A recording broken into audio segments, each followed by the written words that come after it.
বান্ধবীর সাথে আজকে একটু ডাক্তারবাবুর সাথে দেখা করতে এসেছি, কারণ আমার বান্ধবীর মতো দুটো মানুষ যে পৃথিবীতে নেই। নিজের কোড়ে আঙুল কবে কবে ভেঙে গেছে তা নিজেই জানে না। হঠাৎ যখন ব্যথা যন্ত্রণা পেলো তখনই ডাক্তারবাবুর কাছে ছুটলো। আর আজকে ডাক্তারবাবু ভিজিটে আসতে বলেছিল, তাই ওর সাথে আসা। আমরা মহিষাদলের মানুষ, আর মহিষাদলের বিখ্যাত ঘুগনি মুড়ি চপ না খেয়ে বাড়ি ফিরে যাবো তা কখনো হয়? তাই আমি, সোমা আর কাকিমা তিনজনে মিলে ওটাই খাচ্ছি।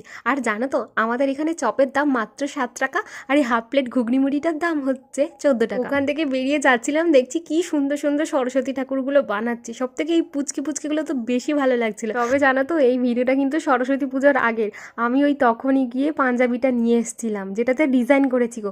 এত সুন্দর সুন্দর কালারগুলো ছিল, কিন্তু যার লাগবে তার সাইজে ছিল না, তাই ওই কালারটাই নিয়েছিলাম। আমি কাজটা করতে করতে কখন যে রাত পেরিয়ে ভোর হতে চললো সেটা খেয়ালই করিনি, কিন্তু তাড়াতাড়ি করতে হবে এটাই শুধু মাথায় ছিল। ভিডিওতে পুরো ডিজাইনটা দেওয়া আছে, তোমরা একটু গিয়ে চেক করে নিও। আর যারা যারা নতুন এলে অবশ্যই সাবস্ক্রাইব করো।